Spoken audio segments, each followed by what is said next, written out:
नमस्कार दोस्तों, मैं डॉक्टर ऐश्वर्या शर्मा आपका स्वागत करती हूं अपने YouTube चैनल निरोगी काया में।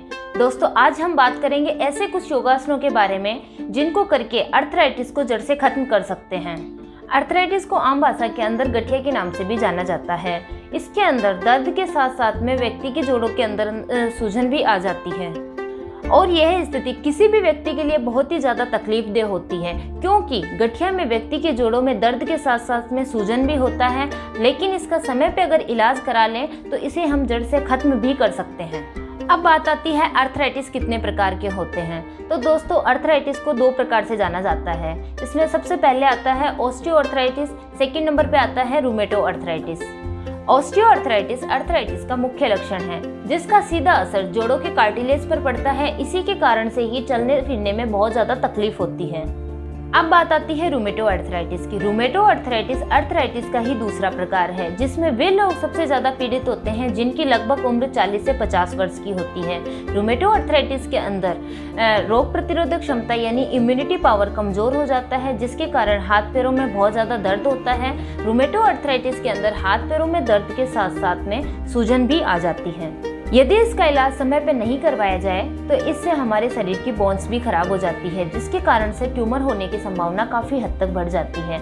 अर्थराइटिस के कारण से शरीर में और भी बहुत सारे अन्य प्रकार के रोग हैं जो उत्पन्न हो जाते हैं, जैसे इन्फेक्शन का होना, सीने में दर्द का होना, जोड़ों का खराब होना, टीबी का होना। इस तरह की काफ़ी अन्य बीमारियां हैं जो हमारे शरीर में उत्पन्न हो जाती है। तो चलिए अब बात करते हैं ऐसे कौन कौन से योगासन हैं जिनको करने से अर्थराइटिस को हम जड़ से खत्म कर सकते हैं। इसमें सबसे पहले जो आसन है उसका नाम है दंडासन। तो दंडासन को करने के लिए कहीं पे भी आप बैठ सकते हो, बेड पे बैठो, नीचे ज़मीन पे बैठो, योगा मैट बिछा के बैठो, कैसे भी बैठो, आपको योग करना है, आसन करना है। जिस हिसाब से आपको सुविधा हो उस हिसाब से आप कर सकते हैं। तो दंडासन करने के लिए सबसे पहले आपको इस तरीके से बैठना है और दोनों पैरों को सीधा रखना है। आपके जो हाथ हैं वो कमर से पीछे रहने चाहिए और पैरों को आगे पीछे, अप डाउन इस तरीके से करना है। और सांस की जो गति है वो नॉर्मल चलती रहेगी। पैरों को इस तरीके से आगे पीछे करना है। ये दंडासन जो है वो दिन में 2 से 3 बार भी आप कर सकते हैं। सबसे पहले इन पैरों को आगे पीछे, फिर इसके बाद में इस तरीके से क्लॉकवाइज और फिर एंटी क्लॉकवाइज। अर्थराइटिस को दूर करने के लिए ये पहला आसन है और बहुत अच्छा आसन है। चाहे आपको रूमेटोआर्थराइटिस हो चाहे अर्थराइटिस हो, दोनों में ही ये बहुत ज़्यादा फायदेमंद है। इसके बाद अगला जो आसन है उसका नाम है जानुसीरासन। जानुसीरासन करने के लिए हम इस तरीके से बैठते हैं। दोनों पैरों को आपको सीधा रखना है। सीधा रखने के बाद कमर और पैर दोनों सीधे रहने चाहिए पहले तो। अब आपका जो राइट वाला पैर है उसको लेफ्ट वाले पैर के घुटने के बराबर में इस तरीके से फोल्ड करना है। अब आपका जो सिर है वो लेफ्ट पैर के घुटने को टच करना है और आपकी हाथ की जो अंगुलियां है वो पैर की अंगुलियों को पकड़ते हुए नीचे की तरफ झुकना है और घुटने पे सिर को टच करना है। इस तरीके से 10 से 20 सेकंड इस पोजीशन में होल्ड करके फिर आराम से वापस ऊपर की तरफ आइए। धीरे धीरे एकदम तसल्ली से आना है, बिल्कुल जल्दबाजी नहीं करनी है इसमें। फिर नीचे वापस सिर को टच करना है, 10 से 20 सेकंड होल्ड करके फिर वापस ऊपर की तरफ आना है आराम से। अब लेफ्ट वाले पैर को फोल्ड करना है और राइट वाले पैर को आपको सीधा करना है। वही सेम पोजीशन, सिर को घुटने पे टच करना है और आपके हाथ की जो अंगुलियां है वो पैरों को पकड़ते हुए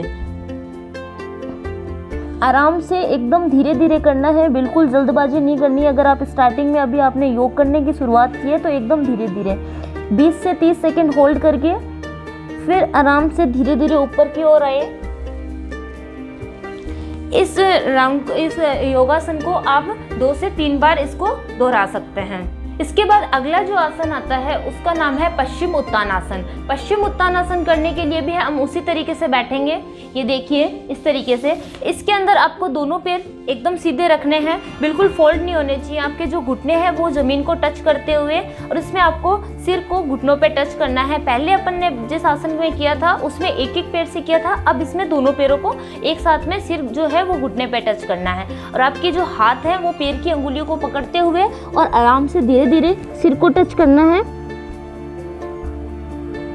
20 से 30 सेकंड होल्ड करके फिर आराम से धीरे से ऊपर की तरफ आना है और हाथ को फ्री छोड़ देना है। फिर से एक बार मैं आपको करके बताती हूँ। आपके जो हाथ की अंगुलियां है वो पैरों को पकड़ते हुए आराम से धीरे धीरे सिर को नीचे ले जाना है, घुटनों के पास में सिर को टच करना है।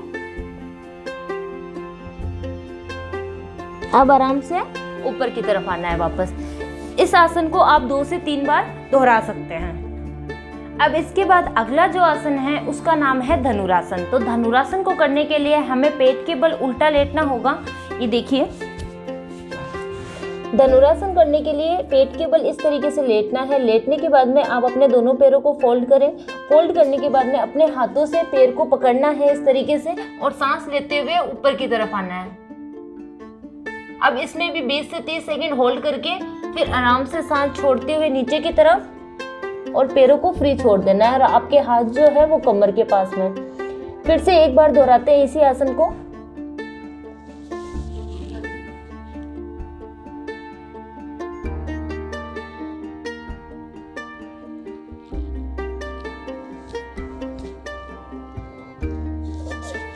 इसके बाद अगला जो आसन है उसका नाम है पवन मुक्तासन। पवन मुक्तासन करने के लिए हम पीठ के बल लेटेंगे। ये देखिए, इस तरीके से लेटने के बाद में राइट वाले पैर को फोल्ड करना है, फिर लेफ्ट वाले पैर को फोल्ड करना है। अब अपने जो दोनों हाथ हैं उनको घुटनों के पीछे की तरफ लेके जाना है और घुटनों को आगे की तरफ और नाक को घुटने पे टच करना है। सांस लेते हुए आपको ऊपर की तरफ आना है। अब इस पोजीशन के अंदर आपको 20 से 30 सेकंड तक होल्ड करना है। फिर आराम से धीरे धीरे सांस छोड़ते हुए सिर को नीचे की तरफ लेके जाएं, हाथ को खुला छोड़ के, और राइट वाले पैर को सीधा करना है। फिर लेफ्ट वाले पैर को आपको सीधा करना है। फिर से एक बार राइट वाले पैर को सीधा, फिर लेफ्ट वाले पैर को दोनों हाथों से अपने घुटने को पकड़ना है और सांस लेते हुए नाक को घुटनों पे टच करना है।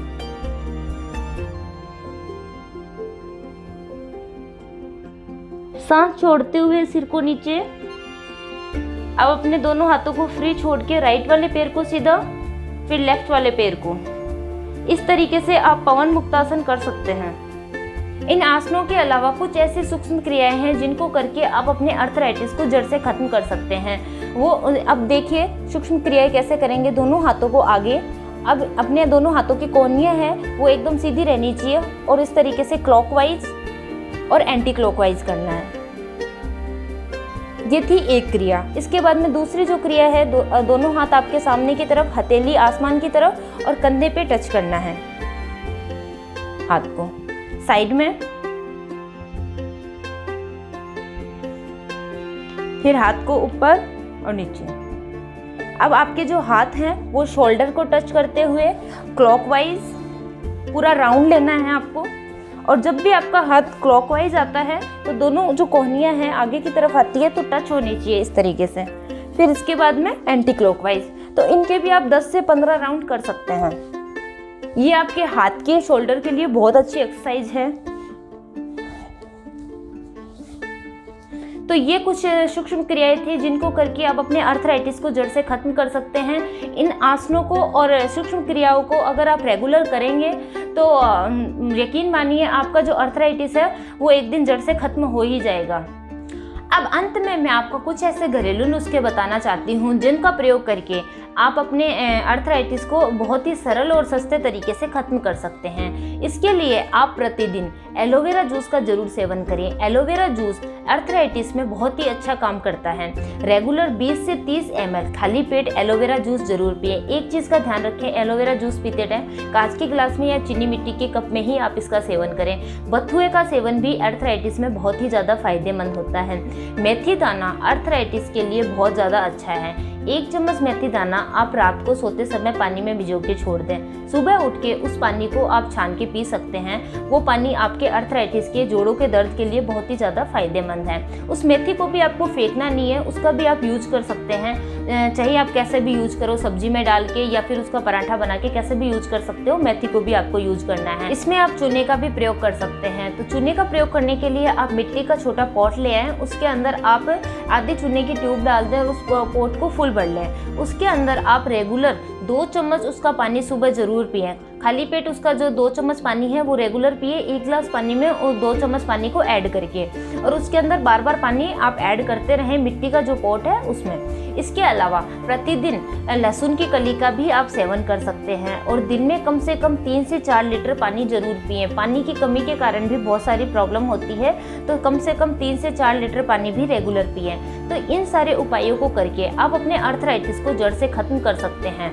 इसके अलावा मैं आपको कुछ ऐसी बातें बताना चाहती हूँ जिनका अगर आप प्रयोग करेंगे तो आपका आर्थराइटिस है वो और भी ज़्यादा भयानक रूप ले सकता है। तो आर्थराइटिस के अंदर आप एक चीज़ का ध्यान रखिए, खट्टी चीज़ों का परहेज करें और ठंडी चीज़ें बिल्कुल ना खाएं। फ्रीज की चीज़ों को तो आप एकदम से अवॉइड करें। इसमें केला खाना बहुत ही ज़्यादा नुकसानदायक होता है। अगर आप केले का अत्यधिक मात्रा में सेवन करते हैं आर्थराइटिस होने के बावजूद, तो आपकी आर्थराइटिस जो है वो और भी ज़्यादा गंभीर रूप ले सकती है। तो आप इसमें केले का और ठंडी चीज़ों का सेवन ना करें।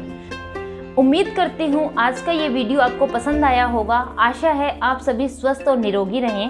धन्यवाद।